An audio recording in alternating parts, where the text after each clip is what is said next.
আজকে গোটা পৃথিবী জুড়ে বুদ্ধিমানের উপরে বিভিন্ন চিন্তা চেতনা হচ্ছে, অর্থাৎ পৃথিবীতে বুদ্ধিমান কারা, কারণ পৃথিবীতে বেশি রিসার্চ করছে, বেশি গবেষণা করছে, মানুষ মনে করে তারা পৃথিবীতে বুদ্ধিমান। কিন্তু আমি বলি বিষয়টা এরকম নয়। পৃথিবীতে কারা বুদ্ধিমান সেই সম্পর্কে পেয়ারা হাবিব মুহাম্মদুর রাসূলুল্লাহ সাল্লাল্লাহু আলাইহি ওয়াসাল্লাম বলেছেন। আল্লাহর হাবিব মুহাম্মদুর রাসূলুল্লাহ সাল্লাল্লাহু আলাইহি ওয়াসাল্লাম বলেন, আল কাইয়িসু মান দানা নাফসাহু ওয়া আমিলা লিমা বা'দাল মাউত। যে ব্যক্তি নিজেকে নিজের ব্যাপারে সচেতন করতে পারে, সজাগ করতে পারে এবং পরকালের ব্যাপারে সে আমলের দিক থেকে সচেতন হয়, সজাগ থাকে, নবী মুহাম্মদুর রাসূলুল্লাহ সাল্লাল্লাহু আলাইহি ওয়াসাল্লাম বলেছেন সে ব্যক্তি বুদ্ধিমান।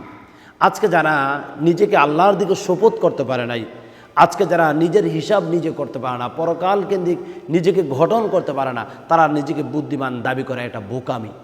এই বোকামি থেকে যদি ফিরে আসতে হয়, নিজের ব্যাপারে নিজে আত্মসমালোচনা করতে হবে। আমি কোথায় অন্যায় করেছি, কোথায় জুলুম করেছি, এই সম্পর্কে আল্লাহ তাআলার কাছে জানাতে হবে। আল্লাহকে বলতে হবে, রব্বানা যালামনা আনফুসানা ওয়া ইল্লাম তাগফির লানা ওয়া তারহামনা লানাকুনান্না মিনাল খাসিরিন। আপনি যদি আত্মসমালোচনাকারী হন, নিজেকে যদি সচেতন করতে পারেন, আর পরকালের জন্য কিছু সঞ্চয় করতে পারেন, তাহলে আল্লাহর হাবিব বলেছেন তাহলে তুমি বুদ্ধিমান।